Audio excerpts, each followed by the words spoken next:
Have you ever felt like your body's just holding you back? I've been there, but trust me, just the smallest steps can lead to biggest changes in how you feel. Let's get into it. Hi, I'm Emily, and welcome to my channel. So for me personally, I have, had a lot of like injuries or surgeries where like I had setbacks for my health physically, but I knew in the future like it would be better. Or actually, sometimes I actually didn't feel like I'd be better, or I was afraid that I wasn't going to be better because it was like a significant surgery. So, for example, for me, it was in my, for most of my life, I've had hip dysplasia. I actually didn't understand that until like my 20s.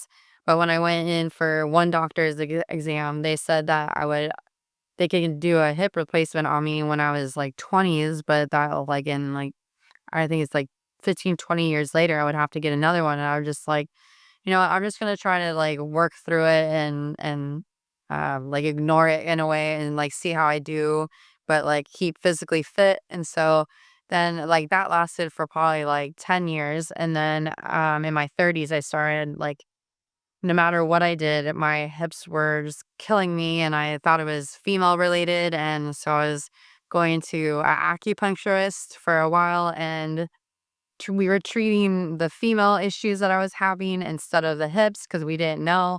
And then finally, when saw my OBGYN, she's like, "Oh, those are your hips. That's the pain on your hips."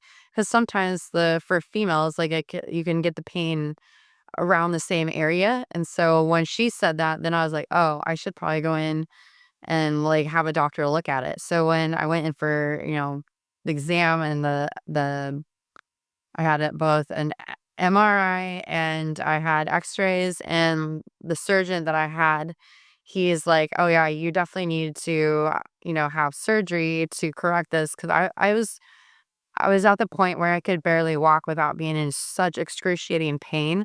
And so therefore I really couldn't like work out a whole lot. And so it was really frustrating to me, and I was, overweight and having a lot of issues, and I was just frustrated and depressed and angry and just kind of like just bummed out all the time. And I was kind of in a negative state. And so I probably wasn't actually eating well either. So, when I went in for my first surgery, it was horrible. It was like I was in the hospital for 7 days because between the drugs they give me and all the other pain issues I was having, it was just like a lot of like complications while I was there, and I was in a lot of pain when I came out of that first surgery where they had to put in an epidural, which for me it was hurt like hell.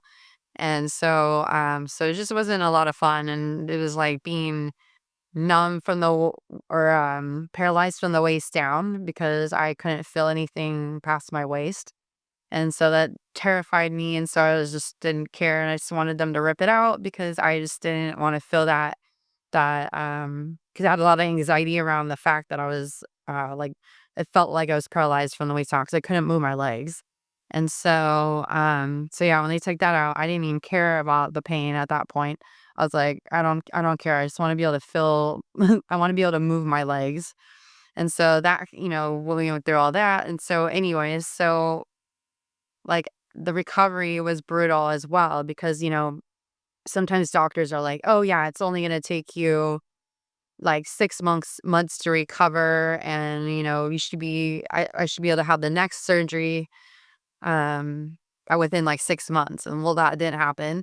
So because like my bones weren't growing the bones back like what like my doctor thought I was supposed to, so I had to get like a bone density check. And so I went in and they found that I have osteopenia. So my bones basically weren't growing as fast as the normal person. So, and I'm like, of course, I'm always like the abnormal person when it comes to like medicine or drugs that they give you when they put you out. And it's just like it was not a fun experience. And I remember the first, like, 5 weeks was definitely the hardest because I was not only, like, on all of the medications that I was on and I wasn't feeling good, and then it's like you get into your mental state because you can barely do things on your own. Like, I could barely walk.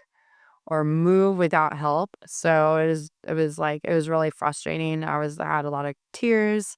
It was like I was not in a positive state and I felt like it was going to be a long term. And so I realized then that like for the next surgery that I had to do, I knew I had to be in a healthier state. So that recovery took so long for me. It was like a year and a half before he would do the second side. And, oh man, that was tough to get through because I was so bummed because I was like, "Oh, I don't wanna prolong this because I remember the first surgery, how rough it was, so I was like, I didn't even wanna do the second surgery, but I knew I had to physically because it was like my hips were off, my balance was off, like, my back was hurting, I was on, a walker in the house, I was on crutches at work or a cane after it was like, I don't know, for like 6 months, I was either on crutches or a cane. It was brutal. And the place where I work is like all the hallways are so long. So it's like I was exhausted after like work days when I was done. But anyways, so like I knew the second round of surgery, I was like, no, I'm gonna be in a healthier state. The second surgery went way better.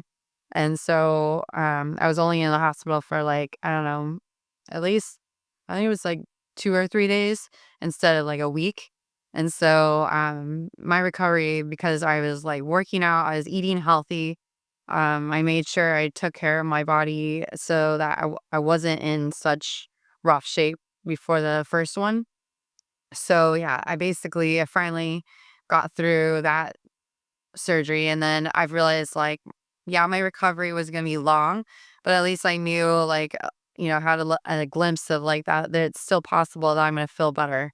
So it's like but first 5 weeks was always the hardest because, like, all the drugs they give you, and then you have to start weaning yourself off, where it's like, when you go through the withdrawals of getting off of the drugs they give you, like, you can get really cranky and not feel good and have a lot of anxiety.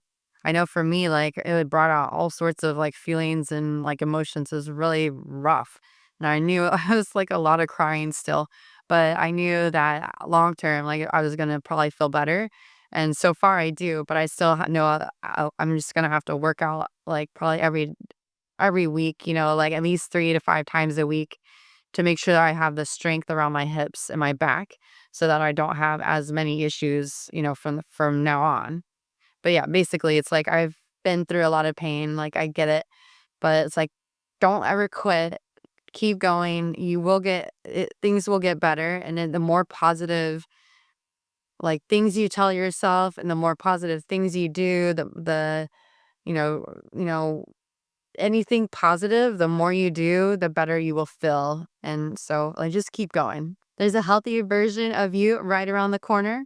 Let's rise together. Please like, share, and subscribe to my channel for more info.